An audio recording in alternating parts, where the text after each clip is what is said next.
Hey everyone, welcome back to the road to Superman. This is episode 23, and today we are going to go through the top 10 things the new Superman film needs to be a great movie. Now, this is just my own personal top 10, and yours may be different. So let me know in the comments below your top 10, and we can see how similar or different our lists are. Now, at number 10 for me is that they need to use real on-set locations and as little green screen as possible. This movie needs to feel real, and a major issue modern superhero films have are that many of them are mostly filmed on green screen. There is a huge over-reliance on green screen which I believe is severely damaging the quality and realism of these movies. I actually think there would be far less complaints about these films if they actually felt real and not like the studio was just churning out green screen entertainment. Fortunately, it already looks like this is something James Gunn is doing, and he is also building large sets too. This is something he has done throughout his time in the superhero genre and looks to be bringing into the Superman movie. Large-scale sets for scenes like the Daily Planet will be ideal, but I really want them to use real locations for scenes at Kent Farm and potentially even scenes in Metropolis if possible. Two fictional locations, but they can use real physical farms and cities to replicate the look they are going for. Which leads me into number 9. The film needs to have great CGI. Once again, way too many superhero films are releasing with below par CGI,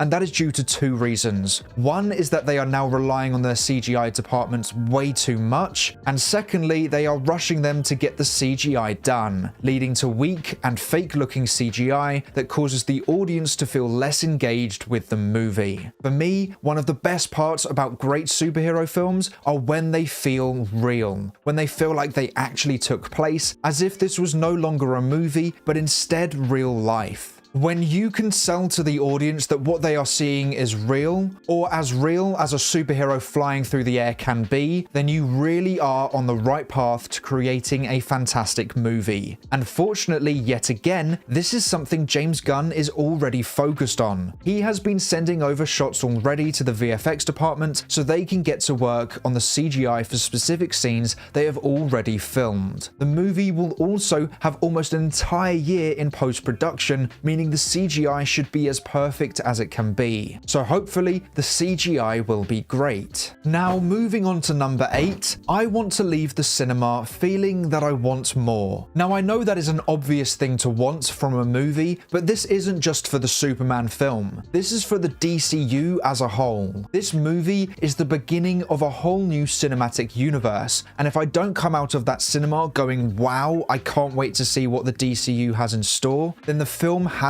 done its job. I need that film to be on my mind for more than just a couple of hours after I've seen it. I need to want to see that film again in the cinema, and for it to create excitement in me for the future of the new DC universe. What's very important in wanting to see a movie again is remembering key moments from the film, which is why at number 7, I think the movie needs to have an iconic Superman shot. We've had one in basically every Superman film, and it tends to be the most memorable moment of the entire movie, and this film needs to have one too, whether that be standing in the Fortress of Solitude or a shirt rip scene. Whatever it is, it needs to happen. Superman is the most iconic superhero of all time. The S is the second most recognized symbol in the world behind the cross, so for a Superman movie to not have an iconic scene would be doing a disservice to the character. And what would help with that iconic scene is number 6. This movie needs to have a great Superman theme and overall score. I need to be humming and whistling the theme after I see the movie. I want to be excited to play the score as I drive home back from the cinema. I've said this before in most of my movie reviews, but for me, a great score can lift a movie from a good film to an amazing film, but a bad score can drop a movie from a decent film to a terrible film. The music is vital to me, and without having an iconic iconic theme, this Superman will become forgettable. I hear John Williams' theme, and I instantly am transported to Christopher Reeve's Superman. And the same goes for Henry Cavill's Superman when Hans Zimmer's theme plays. Those are two iconic pieces of music that are as connected to those versions of the characters as the costumes they wear. So David Corenswet's theme has to be iconic, and if the composer John Murphy can't create an iconic theme, then it was a terrible decision to hire him, and I would actually prefer him to use John Williams' score rather than using an original bland score he made himself. Not only do I want a very strong score, but I also don't want Gunn to implement actual songs into the film the same way he has done in the past. I don't want scenes to feel like music videos, especially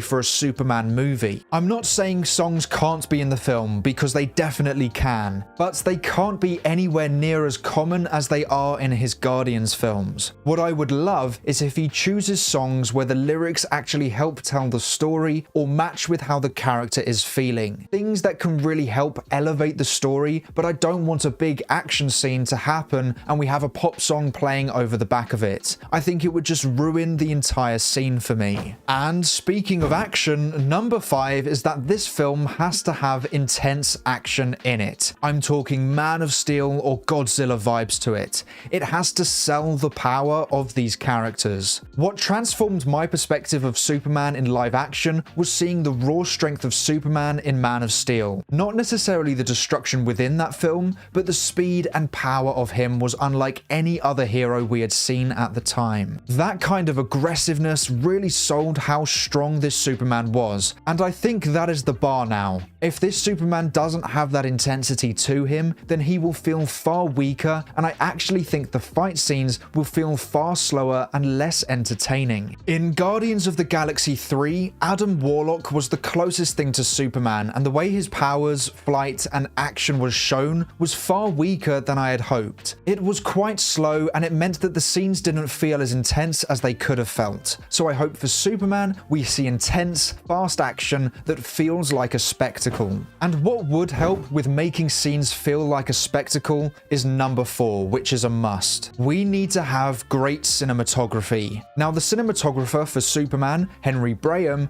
worked with Gunn on Guardians 2 and 3 and the Suicide Squad, and I think the visuals got worse with every film's release, which is a big worry for Superman. You don't want the film looking bland and flat, which is unfortunately how I felt for quite a bit of Guardians 3 and the Suicide Squad. But both films did have some great visuals, and hopefully the cinematographer can utilize the very best of his talents to create a visually beautiful movie, but I'm just not sold yet on that happening. Now, as we get into the top 3, these are the most important things that need to happen for this film to be great. And number 3 is a big worry of mine purely because of James Gunn's previous superhero movies and the way the superhero genre has been heading in general. For me, the humor needs to take a step back, but at the same time, it also must still be there. I don't want another superhero movie where the characters are all comedians and are constantly cracking jokes, no matter how big the stakes are. I need these characters, especially Superman, to not be comedians and for them to take dangerous situations seriously. But that doesn't mean I want them to all be serious all the time. There needs to be a balance. Superman is a beacon of hope, so he should be smiling and potentially even cracking the odd joke here and there if an opportunity presents itself. But when the danger increases, he needs to be able to knuckle down and not make jokes when taking on the villain. If the main character is joking around when what is supposed to be a dangerous situation, then I know what I'm seeing isn't actually that dangerous, which makes me care about what's happening far less. I need the stakes to feel high. I also think there needs to be a change in the humor used. I think Gunn seems to go with the same immature, stupid humor with most of his characters, which I do love and honestly is my kind of humor, but I think it's good to vary it. Have some dry humor, some subtle jokes, and have some immature humor if it works for the character. But they need to strike a balance so that it doesn't feel like I'm being smacked in the face with the same formula that the Guardians movies used. In fact, my favorite character in those films is Drax because his humor is the most unique. It's dry and unintentional, but also hilariously egotistical, and sometimes so stupid it's smart. And that's what I want from this Superman movie. If there is going to be humor, which I do want, but just not a lot of, I want the humor to be rare and more varied from character to character. So it doesn't feel like a constant thing occurring, and it also doesn't feel like they are all coming from the same comedian recycling the same material. And at number 2, the movie needs to be focused on Superman and Lois. There are a lot of characters in this film, and a real difficulty this movie will have is ensuring that it still feels like a Superman movie. This can't feel like a Superman and Friends film. It needs to be focused on Clark's and Lois's story, with the other characters only enhancing the main character's story. Unfortunately, Gunn has said this will be the case, but the movie itself will show us if what he is saying is true. And at number 1, we have the most important factor to making this movie great. Nothing else can replace this at number 1. If this doesn't happen, then the movie will be terrible. And that is that Superman has to lose the trunks by the end of the film. There is no way on earth we can have a modern day Superman flying around with trunks on the outside of his costume.